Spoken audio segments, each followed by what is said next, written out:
ഉൽപ്പത്തി പുസ്തകം 41 അധ്യായം.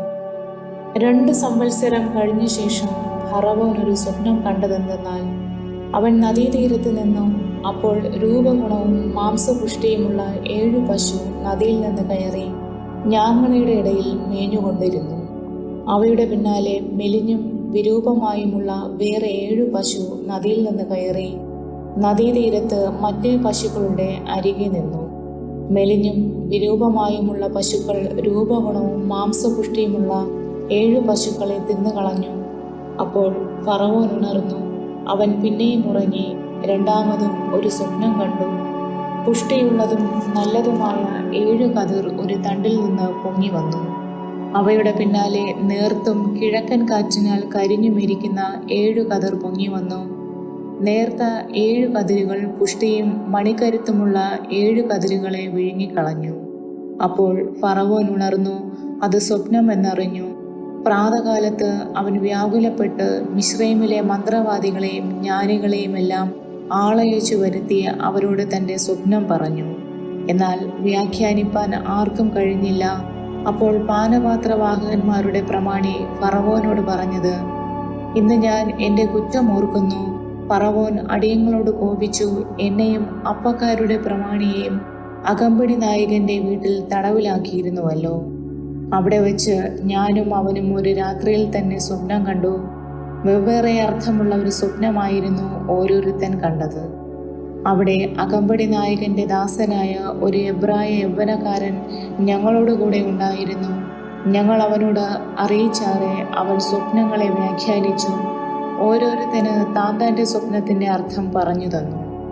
അവൻ അർത്ഥം പറഞ്ഞതുപോലെ തന്നെ സംഭവിച്ചു. എന്നെ വീണ്ടും സ്ഥാനത്താക്കുകയും മറ്റവനെ തൂക്കിക്കളയുകയും ചെയ്തുവല്ലോ. ഉടനെ ഫറവോൻ ആളയച്ച് യോസേഫിനെ വിളിപ്പിച്ചു. അവർ അവനെ വേഗത്തിൽ കുണ്ടറയിൽ നിന്ന് ഇറക്കി. അവൻ ക്ഷൗരം ചെയ്യിച്ചു വസ്ത്രം മാറി ഫറവോന്റെ അടുക്കൽ ചെന്നു. ഫറവോൻ യോസേഫിനോട്, ഞാനൊരു സ്വപ്നം കണ്ടു, അതിനെ വ്യാഖ്യാനിപ്പാൻ ആരുമില്ല. എന്നാൽ നീ ഒരു സ്വപ്നം കേട്ടാൽ വ്യാഖ്യാനിക്കുമെന്ന് നിന്നെക്കുറിച്ച് ഞാൻ കേട്ടിരിക്കുന്നു എന്ന് പറഞ്ഞു. അതിന് യോസേഫ് ഫറവോനോട്, ഞാനല്ല, ദൈവം തന്നെ ഫറവോന് ശുഭമായ ഒരു ഉത്തരം നൽകും എന്ന് പറഞ്ഞു. പിന്നെ ഫറവോൻ യോസേഫിനോട് പറഞ്ഞത്, എൻ്റെ സ്വപ്നത്തിൽ ഞാൻ നദീതീരത്ത് നിന്നു. അപ്പോൾ മാംസപുഷ്ടിയും രൂപഗുണവുമുള്ള 7 പശു നദിയിൽ നിന്ന് കയറി ഞാങ്ങണയുടെ ഇടയിൽ മേഞ്ഞുകൊണ്ടിരുന്നു. അവയുടെ പിന്നാലെ ക്ഷീണിച്ചും മെലിഞ്ഞും എത്രയും വിരൂപമായുമുള്ള വേറെ 7 പശു കയറി വന്നു. അത്ര വിരൂപമായവയെ ഞാൻ മിസ്രയീം ദേശത്തെ എങ്ങും കണ്ടിട്ടില്ല. എന്നാൽ മെലിഞ്ഞും വിരൂപമായുമുള്ള പശുക്കൾ പുഷ്ടിയുള്ള മുമ്പിലത്തെ 7 പശുക്കളെ തിന്നുകളഞ്ഞു. ഇവ അവയുടെ വയറ്റിൽ ചെന്നിട്ടും വയറ്റിൽ ചെന്നുവെന്ന് അറിവാനില്ലായിരുന്നു. അവ മുമ്പിലത്തെ പോലെ തന്നെ വിരൂപമുള്ളവയായിരുന്നു. അപ്പോൾ ഞാൻ ഉണർന്നു. പിന്നെയും ഞാൻ സ്വപ്നത്തിൽ കണ്ടത്, നിറഞ്ഞതും നല്ലതുമായ 7 കതിർ ഒരു തണ്ടിൽ പൊങ്ങി വന്നു. അവയുടെ പിന്നാലെ ഉണങ്ങിയും നേർത്തും കിഴക്കൻ കാറ്റിനാൽ കരിഞ്ഞുമിരിക്കുന്ന 7 കതിർ പൊങ്ങി വന്നു. നേർത്ത കതിരുകൾ 7 നല്ല കതിരുകളെ വിഴുങ്ങിക്കളഞ്ഞു. ഇത് ഞാൻ മന്ത്രവാദികളോട് പറഞ്ഞു, എന്നാൽ വ്യാഖ്യാനിപ്പാൻ ആർക്കും കഴിഞ്ഞില്ല. അപ്പോൾ യോസേഫ് ഫറവോനോട് പറഞ്ഞത്, ഫറവോന്റെ സ്വപ്നം ഒന്ന് തന്നെ. താൻ ചെയ്യുവാൻ ഭാവിക്കുന്നത് ദൈവം ഫറവോന് വെളിപ്പെടുത്തിയിരിക്കുന്നു. 7 നല്ല പശു 7 സംവത്സരം, നല്ല കതിരും 7 സംവത്സരം, സ്വപ്നം ഒന്ന് തന്നെ. അവയുടെ പിന്നാലെ കയറി വന്ന മെലിഞ്ഞും വിരൂപമായുമുള്ള 7 പശുവും കിഴക്കൻ കാറ്റിനാൽ കരിഞ്ഞ് പതിരായുള്ള 7 കതിരും 7 സംവത്സരം. അവ ക്ഷാമമുള്ള 7 സംവത്സരമാകുന്നു. ദൈവം ചെയ്യുവാൻ ഭാവിക്കുന്നത് ഫറവോന് കാണിച്ചു തന്നിരിക്കുന്നു. അതാകുന്നു ഞാൻ ഫറവോനോട് പറഞ്ഞത്. മിസ്രയീം ദേശത്തൊക്കെയും ബഹുസുഭിക്ഷമായ 7 സംവത്സരം വരും. അത് കഴിഞ്ഞിട്ട് ക്ഷാമമുള്ള 7 സംവത്സരം വരും. അപ്പോൾ മിസ്രയീം ദേശത്ത് ആ സുഭിക്ഷതയൊക്കെയും മറന്നിരിക്കും. ക്ഷാമത്താൽ ദേശമൊക്കെയും ക്ഷയിച്ചു പോകും. പിൻവരുന്ന ക്ഷാമം അതികഠിനമായിരിക്കയാൽ ദേശത്തുണ്ടായിരുന്ന സുഭിക്ഷത അറിയാതെയായി പോകും. ഫറവോന് സ്വപ്നം 2 വട്ടം ഉണ്ടായതോ കാര്യം ദൈവത്തിൻ്റെ മുമ്പാകെ സ്ഥിരമായിരിക്കെ കൊണ്ടും ദൈവം അതിനെ വേഗത്തിൽ വരുത്തുവാനിരിക്കെ കൊണ്ടുമാകുന്നു. ആകയാൽ ഫറവോൻ വിവേകവും ജ്ഞാനവുമുള്ള ഒരുത്തനെ അന്വേഷിച്ച് മിസ്രയീം ദേശത്തിന് മേലധികാരിയാക്കി വയ്ക്കണം. അതുകൂടാതെ ഫറവോൻ ദേശത്തിന്മേൽ വിചാരകന്മാരെ ആക്കി സുഭിക്ഷതയുള്ള 7 സംവത്സരത്തിൽ മിസ്രയീം ദേശത്തിലെ വിളവിൽ 1/5 വാങ്ങണം. ഈ വരുന്ന നല്ല സംവത്സരങ്ങളിലെ വിളവൊക്കെയും ശേഖരിച്ച് പട്ടണങ്ങളിൽ ഫറവോന്റെ അധീനത്തിൽ ധാന്യം സൂക്ഷിച്ചു വയ്ക്കണം. ആ ധാന്യം മിസ്രയീം ദേശത്ത് വരുവാൻ പോകുന്ന ക്ഷാമമുള്ള 7 സംവത്സരത്തേക്ക് ദേശത്തിന് സംഗ്രഹമായിട്ടിരിക്കണം. എന്നാൽ ദേശം ക്ഷാമം കൊണ്ട് നശിക്കയില്ല. ഈ വാക്ക് ഫറവോനും അവന്റെ സകല ഭൃത്യന്മാർക്കും ബോധിച്ചു.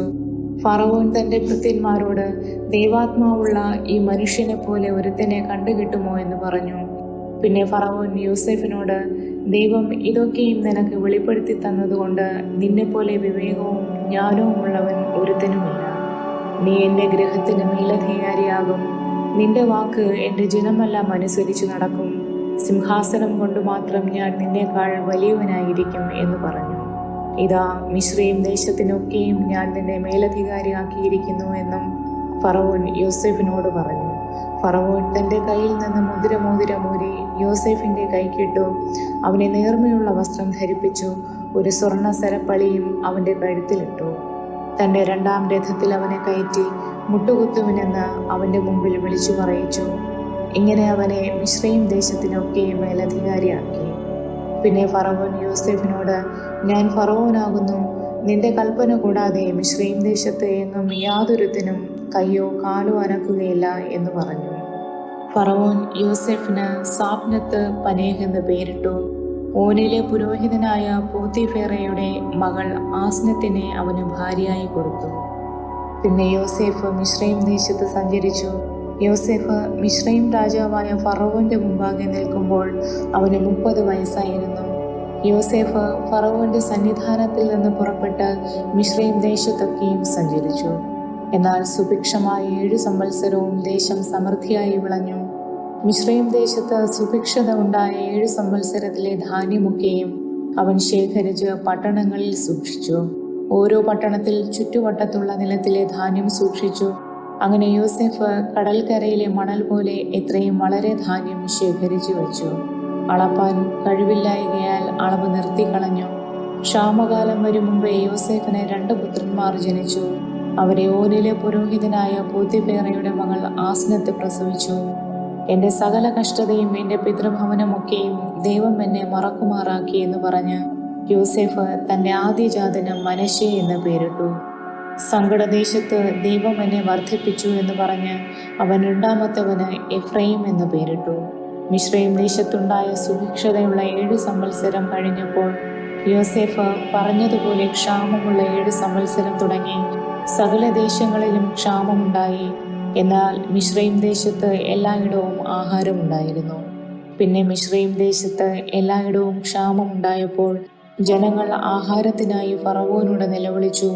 ഫറവോൻ മിസ്രയീമ്യരോടൊക്കെയും, നിങ്ങൾ യോസേഫിന്റെ അടുക്കൽ ചെല്ലുവിൻ, അവൻ നിങ്ങളോട് പറയും പോലെ ചെയ്യുവിൻ എന്ന് പറഞ്ഞു. ക്ഷാമം ഭൂതലത്തിലൊക്കെയും ഉണ്ടായി. യോസേഫ് പാണ്ഡികശാലകളൊക്കെയും തുറന്നു മിസ്രയീമ്യർക്ക് ധാന്യം വിറ്റു. ക്ഷാമം മിസ്രയീം ദേശത്തും കഠിനമായി തീർന്നു. ഭൂമിയിലെങ്ങും ക്ഷാമം കഠിനമായി തീർന്നതുകൊണ്ട് സകല ദേശക്കാരും ധാന്യം കൊള്ളുവാൻ മിസ്രയീമിൽ യോസേഫിന്റെ അടുക്കൽ വന്നു. ആമേൻ.